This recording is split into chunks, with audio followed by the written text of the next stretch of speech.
En avant pour être édifié sur Radio Matania. Voici la prédication. Matania Radio.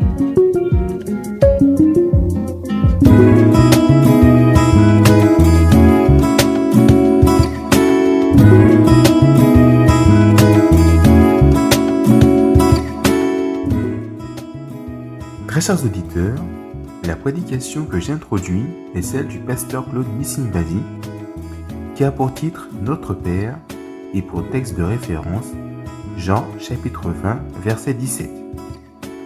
Ce message rempli de vérités bibliques nous révèle de la part de Jean que le Père de Jésus est notre Père et aussi que son Dieu est aussi notre Dieu. Alors ne ratez pas cette prédication et soyez bénis.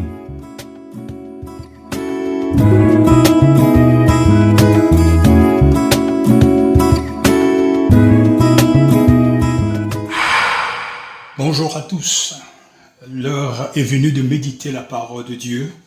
Que la grâce et la paix vous soient données de la part de Dieu notre Père. Je vous invite à la lecture de la parole du Seigneur tirée de l'Évangile selon Jean, chapitre 20, verset 17. Évangile selon Jean, chapitre 20, verset 17.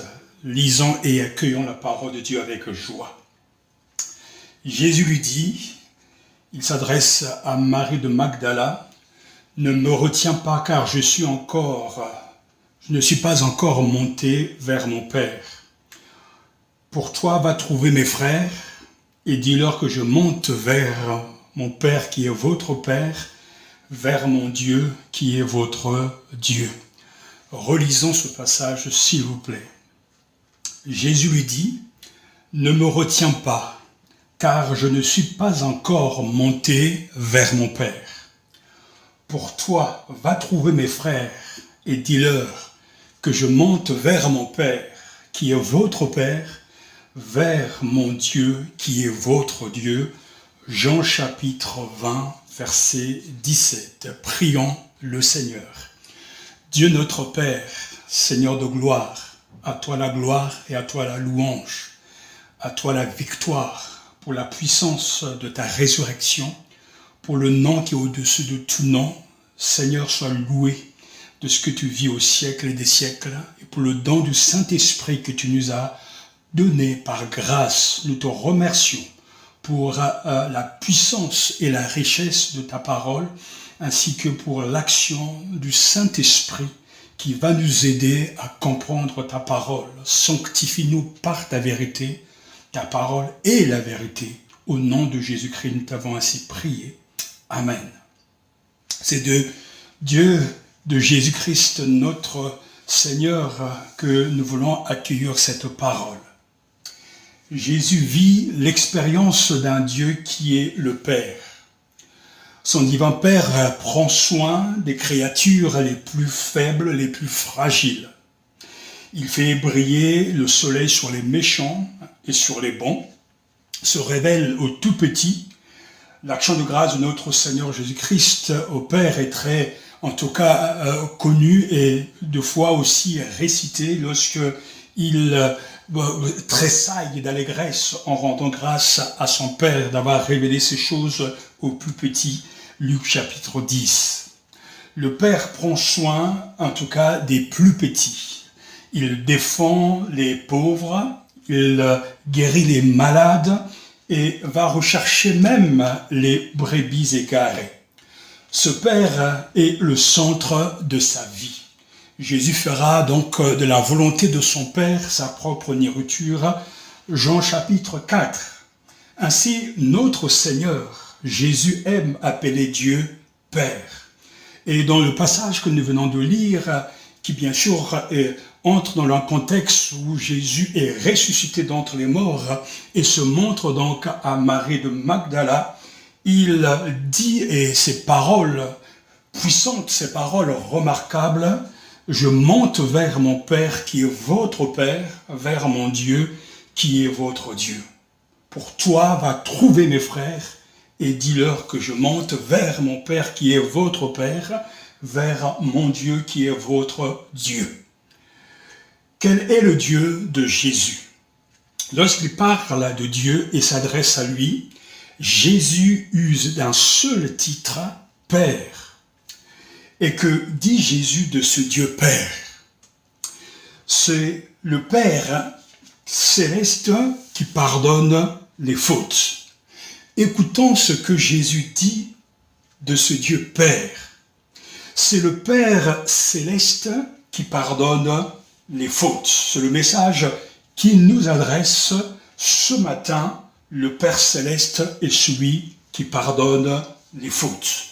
Matthieu chapitre 6, versets 14 à 15 nous dit « Si vous pardonnez aux hommes leurs offenses, votre Père céleste vous pardonnera aussi. Mais si vous ne pardonnez pas aux hommes, votre Père ne vous pardonnera pas non plus vos offenses. » Ainsi, le Dieu Père que Jésus révèle est celui qui pardonne les fautes. Et dans le psaume 130, versets 1 à 4, il est dit « Si tu gardais le souvenir des iniquités éternelles, Seigneur, qui pourrait subsister? Mais le pardon se trouve auprès de toi, afin qu'on te craigne. » Dieu, notre Père, le Père de Jésus, est celui qui pardonne les fautes. Mais chez toi, l'on porte le pardon, de telle sorte qu'on te révère. Et Jésus dit que si vous pardonnez aux hommes leurs offenses, votre Père céleste vous pardonnera aussi. Mais si vous ne pardonnez pas aux hommes, votre Père ne vous pardonnera pas non plus vos offenses. Et puisque nous sommes appelés à pardonner, parce que nous-mêmes avons été pardonnés, nous devons aussi agir de même à l'égard des autres. Si nous ne pardonnons pas, nous nous fermons nous-mêmes au pardon. C'est vrai que le pardon est un sujet difficile parce que il y a tellement de situations, de degrés divers, de situations compliquées où nous avons été des victimes de l'indifférence, de la méchanceté, de la haine. Et certains sont blessés, d'autres ont connu des situations tragiques, difficiles, d'autres ont été trahis. Et combien il est difficile de pardonner. Mais Jésus dit, si vous pardonnez aux hommes leurs offenses, votre Père Céleste vous pardonnera aussi. Puisque notre Père Céleste est prompt à nous pardonner, nous devons nous aussi pardonner aux autres le mal qu'ils nous ont fait. Et c'est souvent difficile, même dans un contexte particulier de l'Église, au contexte particulier de l'Église, où le pardon est plus difficile à accorder. C'est vraiment là dans la famille ou voire dans l'Église où les blessures subissent sont incompréhensibles. Que de méchanceté entre chrétiens, comment vraiment ne pas se pardonner, nous aimer les uns les autres. Et Jésus nous dit que le Père dont il parle, ce Dieu Père dont il parle, avec qui il communique, qu'il vit au quotidien, ce Père pardonne les offenses parce que nous pardonnons aussi à ceux qui nous ont offensés. Et que ce matin, en écoutant cette parole, s'il y a encore de la méchanceté, s'il y a encore des traces de haine, des traces de blessures non cicatrisées, que la grâce de Dieu éponge tout cela et que tu sois prompt aussi à pardonner à ton frère, à ton prochain, comme le Seigneur, lui, le Père Céleste qui est bon, sait si bien nous pardonner. Jésus parle de son Père, et ce Père Céleste, son Père Céleste est celui qui pardonne les fautes. Jésus vit l'expérience d'un Dieu qui est le Père, et il partage son expérience avec nous. Il dit aussi autre part, toujours dans les évangiles, et parlant de ce Père, il dit que celui qui nourrit les oiseaux et qui sait ce dont les hommes ont besoin. Matthieu chapitre 6, verset 26 et Matthieu chapitre 6, verset 32 nous dit très clairement que le Père Céleste est celui qui nourrit les oiseaux et qui sait ce dont les hommes ont besoin. Regardez les oiseaux du ciel, et dit-il, ils ne sèment ni ne moissonnent, et ils n'amassent rien dans des greniers. Et votre Père Céleste les nourrit. Ne valez-vous pas beaucoup plus qu'eux? Qui de vous, par ses inquiétudes, peut ajouter une coudée à la durée de sa vie? Et pourquoi vous inquiétez au sujet du vêtement? Considérez comme croissent les lys de champs, ils ne travaillent ni ne filent. Cependant, je vous dis que Salomon même, dans toute sa gloire n'a pas été vêtue comme l'un d'eux. Si Dieu rêve ainsi l'herbe des champs qui existe aujourd'hui et qui demain sera jetée au four, ne vous vêtira-t-il pas à plus forte raison, gens de peu de foi? Ne vous inquiétez donc point et ne dites pas que mangerons-nous, que boirons-nous, de quoi serons-nous vêtus, car toutes ces choses, ce sont les païens qui les recherchent. Votre Père céleste sait que vous en avez besoin. Cherchez premièrement le royaume et la justice de Dieu, et toutes ces choses vous seront données par-dessus. Jésus vit l'expérience d'un Dieu qui est le Père. Et il partage cette expérience avec nous. Et que dit Jésus de ce Dieu Père? C'est lui qui nourrit les oiseaux et qui sait ce dont les hommes ont besoin. Et il nous interpelle et il nous parle ici. Il nous dit clairement, ne vous tracassez pas pour ce qui est secondaire, pour les choses terre à terre. Car toutes ces choses, ce sont les païens qui les recherchent. Un chrétien ne peut pas être accro et totalement obnubilé et passionné, assoiffé des choses terrestres. Non, votre Père Céleste sait que vous en avez besoin. Cherchez quoi d'abord? Premièrement, le royaume et la justice de Dieu. Et toutes ces choses vous seront données par-dessus. Que dit Jésus de ce Dieu Père dans un autre passage? Celui qui donne des bonnes choses à ses enfants. Matthieu chapitre 7, verset 11. Demandez et l'on vous donnera. Cherchez et vous trouverez. Frappez et l'on vous ouvrira. Car quiconque demande, reçoit. Celui qui cherche trouve et l'on ouvre à celui qui frappe. Lequel de vous donnera une pierre à son fils s'il lui demande du pain, ou s'il lui demande un poisson, lui donnera-t-il un serpent? Si donc, méchant comme vous l'êtes, vous savez donner des bonnes choses à vos enfants, à combien plus forte raison votre Père qui est dans les cieux donnera-t-il de bonnes choses à ceux qui les lui demandent? Jésus parle de l'expérience de son Dieu qui est le Père. Et il nous dit très clairement que ce Père céleste donne de bonnes choses à ses enfants. Regardez et écoutez ce qu'il est dit. Quel est parmi vous le père qui donnera une pierre à son fils? S'il lui demande du pain, ou s'il demande un poisson, lui donnera-t-il un serpent au lieu d'un poisson? Ou s'il demande un œuf, lui donnera-t-il un scorpion? Si donc, méchant comme vous l'êtes, vous savez donner de bonnes choses à vos enfants, et c'est vrai, il y a beaucoup de parents qui gâtent leurs enfants. À combien plus forte raison le Père Céleste donnera-t-il le Saint-Esprit à ceux qui le lui demandent? Luc chapitre 11, versets 11 à 13. Cette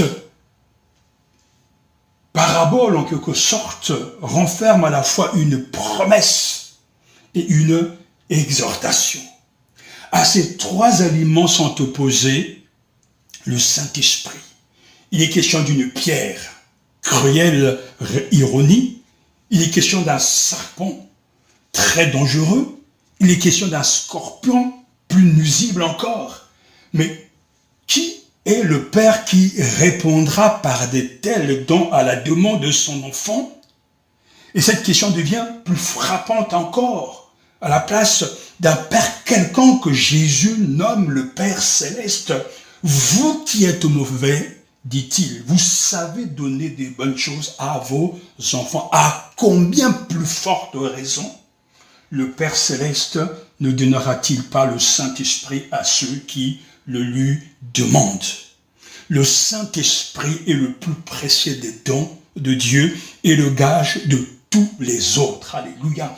Le Saint-Esprit est le plus précieux des dons de Dieu et le gage de tous les autres. Le Saint-Esprit s'oppose aux bonnes choses comme la vraie bonne chose. Le Saint-Esprit s'oppose aux bonnes choses comme la vraie bonne chose. Pour Luc, le Saint-Esprit est le don de Dieu par excellence Et cela est très clair, c'est pour ça qu'il faut demander le don du Saint-Esprit et le Père Céleste qui donne des bonnes choses à ses enfants et le don précieux qu'il a donné par excellence à ses enfants en réponse à la prière de Jésus et à la glorification de Jésus, c'est le don du Saint-Esprit. Je te loue, Seigneur, Père Céleste, de ce que tu m'as fait don du Saint-Esprit et que tu l'as fait aussi pour mon épouse, pour mes frères et sœurs qui ont cru en toi, que ton nom soit béni. Que dit Jésus de ce Dieu Père? C'est lui qui ne veut pas que se perde un seul petit. Matthieu chapitre 18 verset 14. Jésus vit l'expérience d'un Dieu qui est le Père et il partage avec nous cette expérience pour que nous aussi nous communions avec son Père. De même, ce n'est pas la volonté de votre Père qui est dans les cieux, qu'il se perde un seul de ses petits. Le Père ne veut pas la perte. Le Père ne veut pas l'abandon, la perte d'un de ses petits, de ses enfants. Le Seigneur, notre Père, veille sur ses brebis. Jésus partage son expérience, l'expérience de Dieu son Père. Jésus nous exhorte à découvrir Dieu comme Père. Jésus vit l'expérience d'un Dieu qui est le Père et il en parle afin de nous amener nous aussi à communier avec ce Père aimant et qui est magnifique, qui est puissant et qui est grand. Dans un autre texte dans le Nouveau Testament, dans les Évangiles, Jésus nous amène encore à nous tourner vers ce Père. C'est le Père que Jésus invite ses disciples à prier. Nous connaissons bien cette prière, le Notre Père. Comme un ordre, il leur dit, quand vous priez, dites Père, que ton nom soit sanctifié, que ton règne vienne. Luc chapitre 11, verset 2. Jésus nous parle de son Père qui, lui-même le dit, est votre Père, mon Dieu qui est votre Dieu. Et quand il veut nous exhorter, nous encourager à persévérer dans la prière, il nous montre, il nous enseigne comment prier de manière efficace. Comme un ordre, il dit, quand vous priez, dites Père. Voici donc comment vous devez prier. Notre Père qui est aux cieux, que ton nom soit sanctifié. Matthieu chapitre 6, verset 9. Père, pendant des siècles, l'Ancien Testament a évité d'utiliser cette expression pour caractériser le Dieu d'Abraham, le Dieu d'Isaac et le Dieu de Jacob. Yahvé, pour prononcer son nom, était le Dieu des pères, celui des patriarches. Il est aussi la terreur d'Isaac dans Genèse chapitre 31, l'indomptable de Jacob, Genèse chapitre 49, mais pourtant il n'est pas appelé Père. C'est Jésus qui révèle le Père et qui initie, qui enseigne ses disciples à s'adresser à lui comme étant leur Père. J'attire votre attention, ici c'est comme un ordre. Voici donc comment vous devez prier, notre Père. En fait, nous avons ici une difficulté à bien saisir le texte grec parce que la traduction ne rend pas exactement l'ordre des mots dans le texte grec. En grec, nous avons un pater aimon. Littéralement, et c'est important de le souligner ici, littéralement, l'on traduit Père de nous. Et par la suite, bien sûr, qui est dans les cieux, bien celui qui est dans les cieux. Père de nous. En grec, l'ordre de mots a une importance. Et le premier mot de la prière de notre Seigneur qu'on appelle notre Père, et en fait, le premier mot du notre Père en grec est Père, et non pas notre. Et quand je prononce ce mot Père, et que je comprends le sens de ce mot, je suis enveloppé déjà de cette tendresse de Dieu. Je suis entré dans une relation vivante, parce que d'emblée Dieu se présente comme proche, familier, aimant, attentif. Ce Dieu-là est un Dieu bienveillant. Le Dieu qui se présente dans le Notre Père n'est pas un Dieu des volcans, des forces naturelles, de l'orage ou de la toute-puissance. Ce n'est pas un Dieu vengeur, menaçant ou un juge redoutable. C'est un Père, un Dieu proche, proche des croyants, comme un père l'est de ses enfants. Ainsi, voici comment vous devez prier, Père de nous. À ce Dieu proche, les croyants acceptent de s'ouvrir et de s'en remettre en toute confiance. Père, avec ce premier mot, le Notre Père, c'est placé dans une sphère de tendresse, entrer dans une sphère de tendresse, de bienveillance et de bonté. Dire simplement Père. Notre Père qui est aux cieux, notre Père qui est là parmi nous. N'oublions pas que quand Jésus enseignait cette prière, c'est bien sûr à la demande des disciples qui lui ont demandé comment prier. Et Jésus donc commencera cette prière avec le mot Père. D'après Marc chapitre 14, verset 36, Jésus s'adresse à Dieu en l'appelant Abba, que l'on traduit aussi par Papa.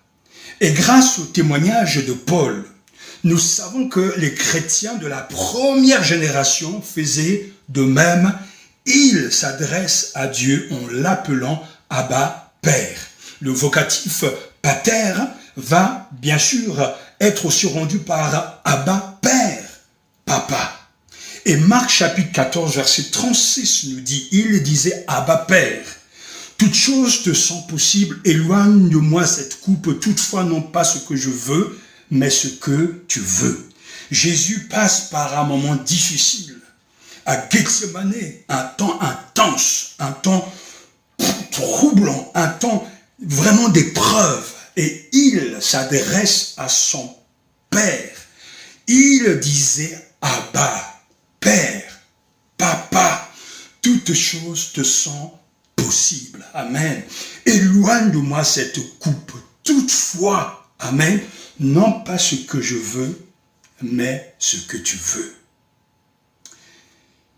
Galates chapitre 4, verset 6 nous dit, « Et parce que vous êtes fils, Dieu a envoyé dans nos cœurs l'esprit de son Fils, lequel crie « Abba, Père ».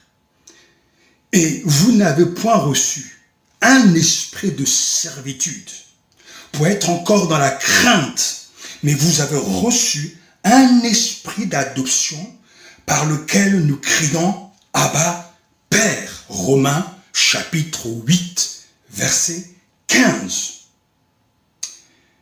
Les premiers mots d'un enfant, même au temps de Jésus, les enfants de Galilée étaient Ima, qui veut dire maman, et Abba, qui veut bien sûr dire papa.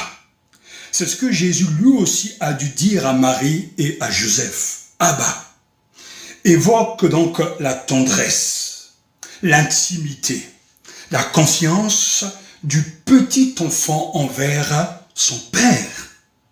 Les adultes aussi utilisaient le même mot pour montrer, pour signifier le respect et l'obéissance au père de la famille patriarcale.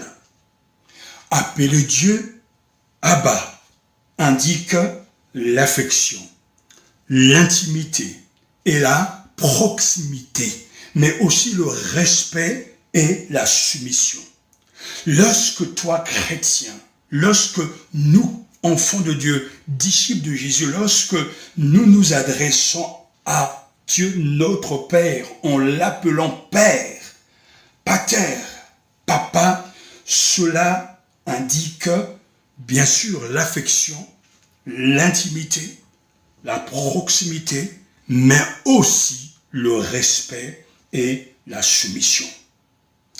La Bible dit, vous n'avez pas reçu un esprit qui vous rende esclave et vous ramène à la peur, non, mais un esprit qui fait de vous des fils adoptifs et par lequel nous crions Abba, Père.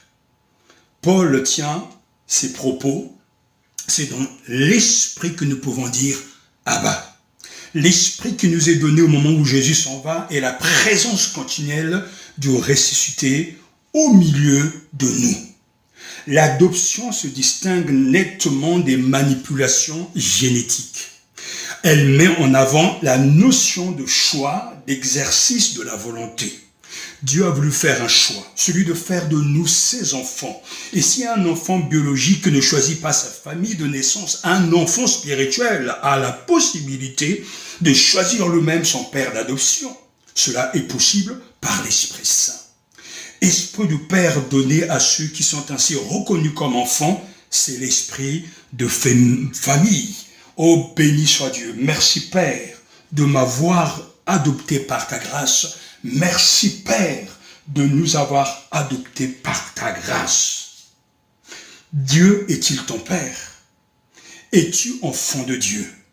Es-tu un enfant adopté du Père? Veux-tu le devenir? Jésus vit l'expérience d'un Dieu qui est le Père et il partage cette expérience.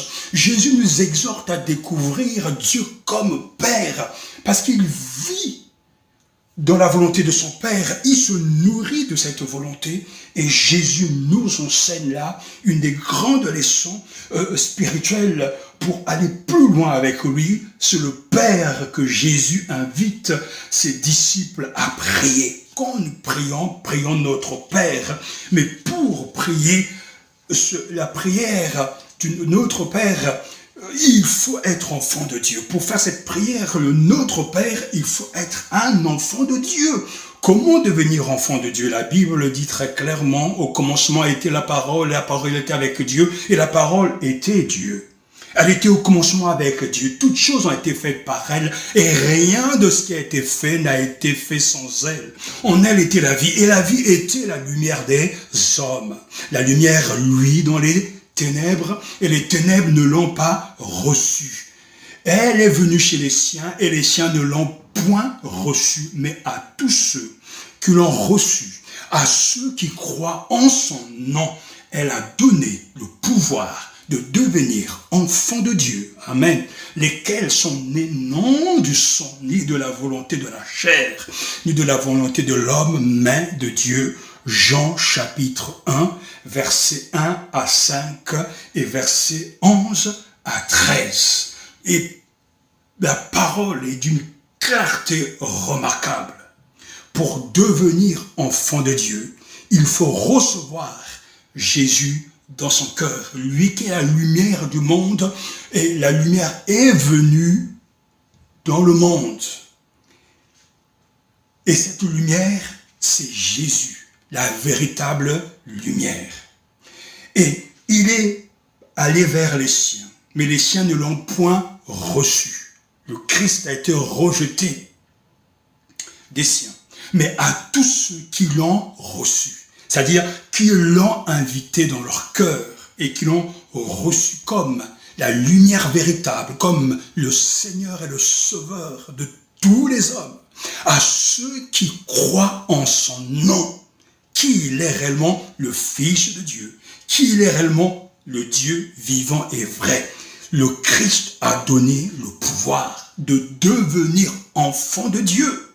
et lesquels sont nés non du sang de la volonté de la chair, ni de la volonté de l'homme, mais de Dieu. Ainsi, en accueillant le Christ, en le recevant dans son cœur, en reconnaissant ses fautes et en demandant pardon à Dieu pour ses péchés, Jésus pardonne les fautes et purifie les cœurs par son sang et donne un esprit neuf et un cœur régénéré, faisant de toi un enfant de Dieu. Et ainsi, celui qui reçoit le Christ, qui reçoit l'Esprit, reçoit l'Esprit, et cet Esprit, c'est un Esprit qui fait de vous des fils adoptifs et par lequel nous crions « Abba, Père ». Et j'aimerais dire ici qu'il y a des signes, il y a des traits visibles de l'action, de la réalité du Saint-Esprit dans le cœur, dans la vie de celui qui a reçu Jésus. Comme on le dit, tel Père, tel Fils, nous sommes aussi reconnaissables. Et en se référant tout simplement au sermon sur la montagne, au début de l'évangile de Matthieu, on peut déjà souligner que le premier trait de notre visage de fils est la confiance. Celui qui est un enfant de Dieu a confiance en son Père. Matthieu chapitre 6, verset 8 nous dit « N'allez pas faire comme les païens car votre Père sait bien ce qu'il vous faut avant que vous le lui demandiez. » Il n'est même pas nécessaire d'exprimer en parole son désir, le Père Céleste le connaît. Et c'est pour ça, il dit, regardez les oiseaux du ciel, ils ne sèment, ni ne moissonnent, ni ne recueillent en des greniers, et votre Père Céleste les nourrit. Ne valez-vous pas plus qu'eux? Matthieu chapitre 6, verset 26. Ainsi, le premier trait de caractère de notre visage de fils est la confiance. Ne vous inquiétez donc pas en disant qu'allons-nous manger, qu'allons-nous boire, de quoi allons-nous nous vêtir. Ce sont là toutes ces choses dont les païens sont en quête. Or, votre Père Céleste sait que vous en avez besoin de tout cela, que vous avez besoin de tout cela. Celui qui est né de Dieu est confiant en son Père.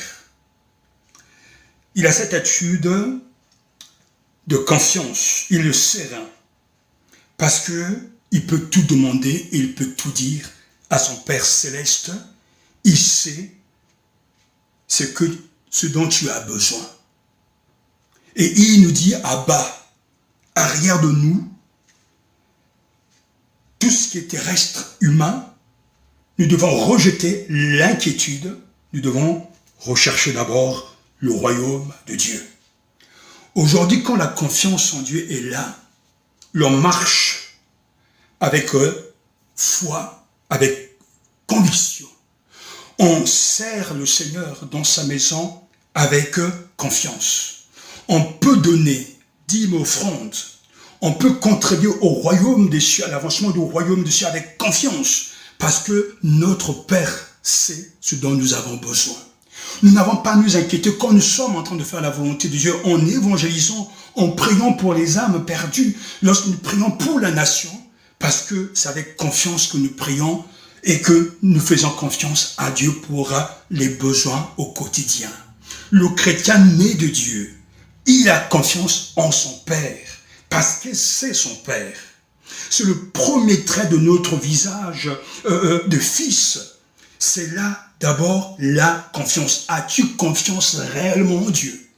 Si tu dis oui, regarde ta manière de vivre, ta manière de servir Dieu, ta manière de prier pour les autres, ta manière de donner les dîmes et les offrandes, ta manière de prier pour que Dieu sanctifie ta vie, ta manière de prier pour que Dieu, justement, t'utilise pour gagner des âmes perdues. Est-ce que tu as confiance réellement en ton Père? Ou est-ce que tu doutes de lui? Réfléchis. En plus de la confiance, il y a un autre trait que doit avoir le Fils, sans quoi il est déformé et ne ressemble plus à son Père. Le deuxième trait de notre visage de Fils est le manque, le rejet de l'hypocrisie. Jésus a supporté tant d'insultes, d'humiliations. Il s'est montré tendre pour les adultères, les prostituées, les juges iniques. Jésus ne jugeait pas ceux qui l'approchent et qu'il approchait. Il ne fait pas de différence entre les hommes. Il ne rentre pas dans la classification habituelle de l'opinion de son temps. C'était eux, et ce sont toujours eux ses préférés, les malades qui souffrent sans espoir, les gens qui meurent de faim, les voyous, ceux qui désespèrent de la vie, ceux qui cheminent dans la vie sans amour, sans foyer, sans amis, les femmes maltraitées, ceux qui sont condamnés à passer leur vie en prison, ceux qui sont plongés dans la culpabilité, les prostituées mises en esclavage par tant d'intérêts troubles, les enfants qui ne connaissent pas la tendresse des parents, des personnes isolées, les oubliés, les exclus de l'église, et ceux qui mourront seuls, et ceux enterrés sans croix ni prière, tous ceux qui ne sont aimés que par Dieu. En Christ, Dieu est venu pour le pauvre, le captif, le tordu et le cabossé. Jésus a été rempli et était constamment dirigé par cette grande compassion. Il tendait la main à tous ces ratés, à tous ces SDF sans domicile fixe, à ceux que la société avait rejetés. Il était l'ami des pécheurs, titre qu'il affectionnait. Mais ce Christ, pourtant, il n'est pas parvenu à se laisser prendre de compassion pour les orgueilleux, les hypocrites, autrement dit, des hommes qui n'ont de religieux que l'apparence. Écoutez-moi, parce que c'est quelque chose de très important. Jésus ne supportait pas les hypocrites. Je viens de citer les gens que Jésus aimait, ses préférés. Et tous ici peuvent se retrouver en tant que pécheurs. Mais pourtant, le Christ, dans la première émotion, est reconnu selon l'évangile de Luc, et la miséricorde, la compassion, n'est pourtant pas parvenu à se laisser prendre de compassion pour les orgueilleux, les hypocrites, autrement dit des hommes qui n'ont de religieux que l'apparence. Il était ému de compassion envers tous, mais pas à l'égard des hypocrites. Il ne supportait pas les comédiens de la foi. Et même lorsqu'il évoque à ses propos justement les piliers du judaïsme, le grand pilier de la spiritualité pharisienne, pilier digne de respect, dont lui aussi manifeste qu'il en tient compte, l'aumône, la prière et le jeûne. Écoutez ce qu'il dit: gardez-vous de pratiquer votre justice devant les hommes pour vous faire aimer d'eux. Sinon, vous n'aurez pas de récompense auprès de votre Père qui est dans les cieux. Matthieu chapitre 6, verset 1 dit: gardez-vous. Pour toi, quand tu fais l'aumône, que ta main gauche ignore ce que fait ta main droite, afin que ton aumône soit secrète. Matthieu chapitre 6, verset 3 à 4. Pour toi, quand tu pries, retire-toi dans ta chambre, ferme sur toi la porte et prie ton Père qui est là dans le secret, et ton Père qui voit dans le secret te le rendra. Matthieu chapitre 6, verset 6. Quand vous jeûnez, ne vous donnez pas un air sombre comme font les hypocrites. Ils prennent une mine de fête pour que les hommes voient bien qu'ils jeûnent. Pour toi, quand tu jeûnes, parfume ta tête et lave ton visage pour que ton jeûne soit connu non des hommes, mais de ton Père qui est là dans le secret, et ton Père qui voit dans le secret te le rendra. Matthieu chapitre 6, verset 16 à 18. Tel Père, tel Fils. Jésus n'aimait pas les hypocrites, il les condamne et n'a pas eu d'émotion à leur égard. Il les a fustigés sans état d'âme, parce que l'hypocrisie, les comédiens, ceux qui font semblant, détruisent réellement l'Église et le monde. Et ce matin, en écoutant cette parole, tu dois rejeter également l'hypocrisie. Sois transparent, sois toi-même, dis les choses et ne cache pas ce qui doit être publié, ce qui doit être dénoncé. Que l'hypocrisie cesse dans nos vies, que l'hypocrisie cesse dans l'église Matania, que l'hypocrisie cesse dans toutes les églises en France et ailleurs. Tel Père, tel Fils. Et enfin, Le troisième trait caractéristique du visage du vrai chrétien consiste dans l'imitation du Père. C'est une réaction spontanée aussi dans les relations humaines entre un fils et son père.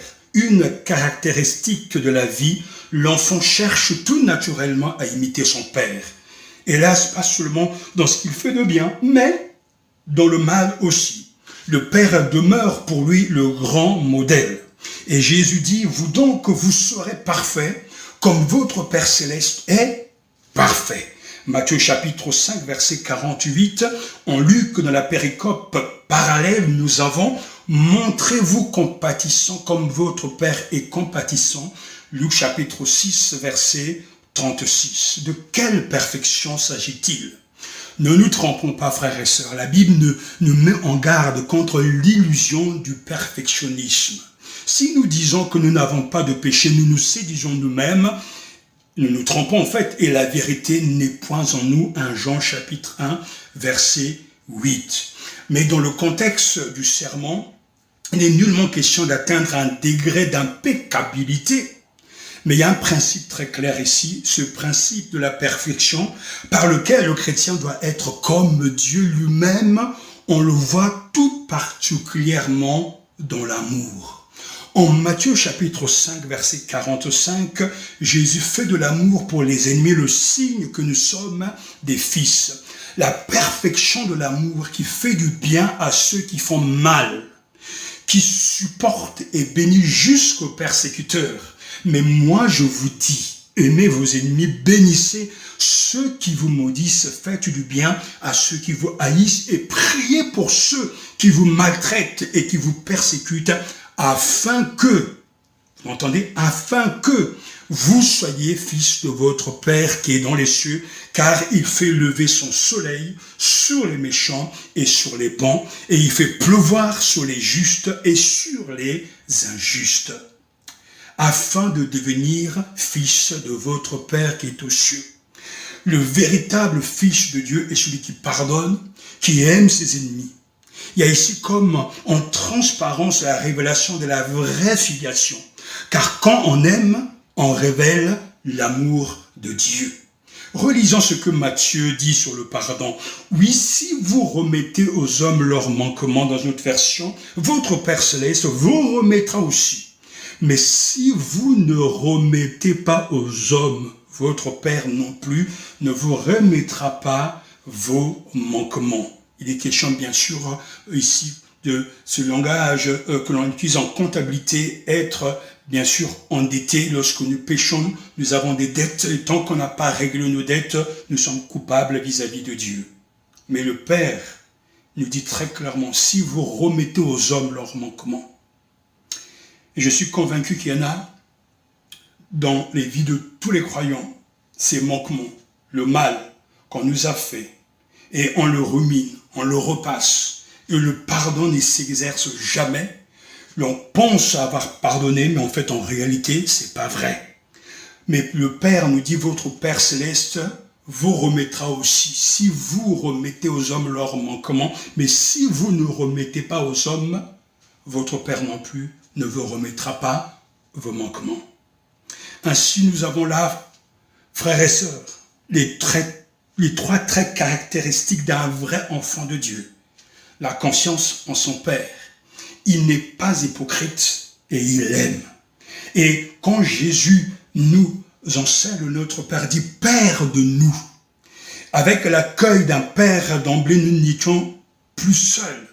Mais d'emblée, nous ne sommes plus seuls également parce que nous disons « nous ». Et le pater, la prière de notre Père nous dit « notre Père », bien sûr, mais « Père de nous ». Il y a Père et il y a aussi nous, et non pas moi. En face de toi, ce n'est pas un moi, mais un nous. Amen. Nous faisons partie d'une humanité. Nous ne disons pas mon Père, mais notre Père. Et à chaque fois, nous sommes invités à nous décentrer, à nous décaler, à sortir de nous-mêmes. Nous sommes un nous et non pas un moi. Nous sommes un nous et non pas un moi. Nous sommes une humanité. Et là, entre parenthèses, je rejette catégoriquement ce que l'ancien Premier ministre a pu dire concernant les tragédies, les troubles, les luttes à Dijon, parlant des combats, parlant bien sûr des guerres des races. Il n'y a pas de guerre des races. Il n'y a qu'une seule race que Dieu a créée. Et cette race, bien sûr, a été empoisonnée par le péché, et d'où les terreurs, les luttes, les haines, les racismes, etc., etc. Il n'y a qu'une seule race humaine, l'humanité, créée à l'image de Dieu et qui restera toujours à l'image de Dieu, mais entachée par le péché, et que le Christ viendra sauver en donnant sa vie afin de régénérer ceux qui croiront en lui. Je referme cette parenthèse parce que ces propos étaient tellement importants de les rejeter, car ce sont des propos déplacés. Nous voici donc, frères et sœurs. D'emblée, nous sommes sous l'amour de Dieu. D'emblée, nous sommes en fraternité. J'ai un père, j'ai des frères, j'ai des sœurs. Et c'est parce que nous avons un même Père, alléluia, et le même Saint-Esprit que nous sommes frères et sœurs. Parce que nous avons un même Père et le même Saint-Esprit que nous sommes frères et sœurs. Je peux et je dois vivre avec celui qui vient du Cameroun, celui qui vient du Togo, celui qui vient de la Côte d'Ivoire, celui qui vient de New York, celui qui vient de l'Asie, parce que nous avons un seul Père, puisque nous sommes nés de Dieu, à ceux que l'on crut qui sont nés de Dieu, nous avons un seul Père et un même Esprit, nous sommes donc frères et sœurs. Mais comment expliquer donc les divisions? Comment expliquer les partis pris dans l'Église? C'est parce que l'Esprit de Dieu n'exerce pas, en tout cas, sa direction et aussi sa capacité de régénération, de puissance de vie, qu'il y a ces divisions, ces trahisons, et aussi il y a ce manque d'amour. L'Esprit de Dieu, c'est un esprit d'amour, et le premier fruit de l'Esprit, Galates 5,22, c'est bien sûr l'amour. C'est parce que nous avons un même Père que nous sommes responsables aussi les uns des autres. Dire Père, c'est dire nous, et non pas moi. On est concerné. Et on est concerné de ce que les autres vivent. Dire Père, c'est encore dit discrètement, dire merci. Merci pour l'univers, pour sa beauté, pour l'harmonie de son infinie complexité. Merci pour, Seigneur, ton amour. Merci pour l'amitié. Merci pour une œuvre d'art. Merci pour la naissance d'un enfant. Merci pour notre liberté. Et nous rendons grâce à Dieu parce que dire Père, c'est encore discrètement dire merci. Il y a quelques jours, nous avons en tout cas célébré, fêté notre anniversaire. Et je bénis Dieu pour les marques d'attention de nos frères et sœurs, de nos amis, des membres de nos familles, pour les dons, les cadeaux des uns et des autres. Mais il y a un cadeau qui nous a le plus touché, que mon épouse a reçu, mais que je dirais aussi que nous avons reçu. C'est en tout cas un bouquet de fleurs, un magnifique grand bouquet de fleurs que une voisine est venue donner, mon épouse est venue nous donner, et ça nous a profondément marqué et touché.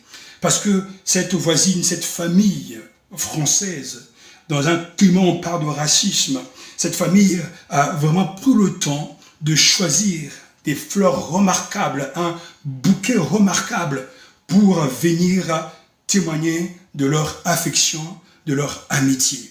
Ils ne sont pas convertis, pourtant on leur parle du Seigneur, mais pourtant ils ont eu en tout cas cette capacité, cette pensée de simplement nous honorer, faire du bien, se rappeler. Si les gens dans le monde sont capables de telles choses, comment ne pas être troublé, triste quand les gens qui prétendent être chrétiens, dans l'église, dans nos églises, dans mon église, dans ton église, se conduisent différemment de ce que les gens du monde savent faire, alors qu'ils n'ont pas l'Esprit de Dieu, ils ne sont pas nés de Dieu. Il y a là de quoi matière à une grande réflexion, parce que lorsque réellement nous avons le même Père, le même Esprit Saint, nous sommes concernés et nous sommes aussi concernés des autres, les bien-être des autres. L'Esprit de Dieu pense aux autres. Et il n'y a pas de mon Père, c'est Père de nous. Père de nous. Et la prochaine fois que tu reciteras et que tu diras cette prière, souviens-toi que le nous, ce n'est pas que toi, tes enfants, ta famille, mais les autres également. C'est tes frères et sœurs qui sont nés de Dieu et qui ont l'Esprit Saint. C'est l'occasion de savoir dire merci. Merci, c'est là quelque chose de très important. C'est dire encore merci pour le rôle d'éducateur de ce Père. Dire Père, c'est dire aussi merci pour le rôle d'éducateur de ce Père, pour ce que nous avons reçu de nos parents, ce que nous avons reçu de la société qui nous accueille, la France qui nous a accueillis, et ce que nous avons reçu de l'enseignement qu'il nous donne, lui, dans la parole de Dieu. Nous dire merci pour le rôle éducateur de nos parents spirituels, de nos mentors spirituels. Oui, savoir dire merci. Dire Père, c'est vraiment dire merci. C'est pour cela enfin que dire Père pour dire Dieu, c'est dire aussi que nous n'avons pas d'autre maître. Il n'y a pas d'autre idole, il n'y a pas dans nos cœurs un pouvoir, il n'y a pas de stars, il n'y a pas de clergé, il n'y a pas d'idole. Père et Dieu. Dire Père pour dire Dieu, c'est dire aussi que nous n'avons pas d'autre maître. Un seul est notre vrai Père, fidèle, sans défaillance, sachant qu'à l'avenir nous proposer, est vraiment aimant. Oh, alléluia! Jésus nous exhorte à découvrir Dieu comme Père. Jésus vit l'expérience d'un Dieu qui est le Père pour apprendre à lui faire confiance. Ce Père qui pardonne, ce Père qui nourrit les oiseaux, ce Père qui sait ce dont les hommes ont besoin, ce Père qui donne des bonnes choses à ses enfants, qui ne veut pas notre perte, qui nous invite à la prière confiante, alléluia, et qui a fait de nous des enfants, ces enfants qui ont confiance en lui, qui ne sont pas hypocrites et qui aiment comme le Père aime.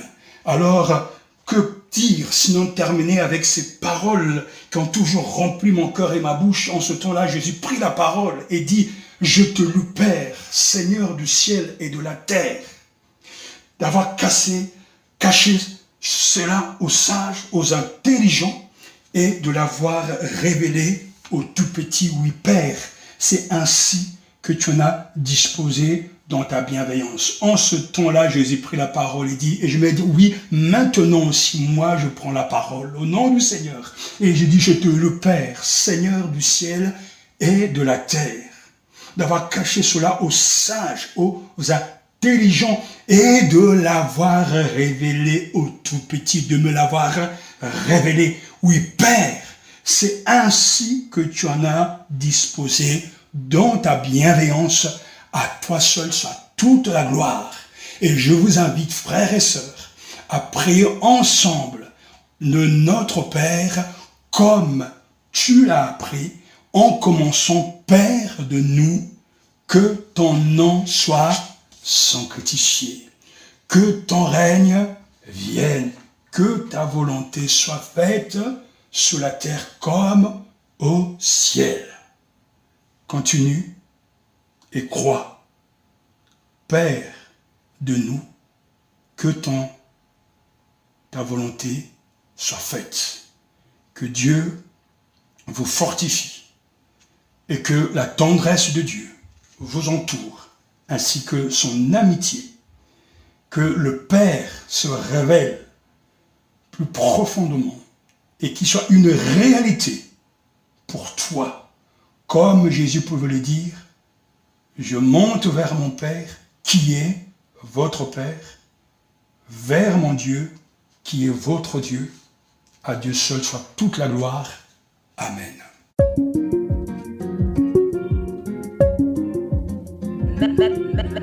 Matania Radio.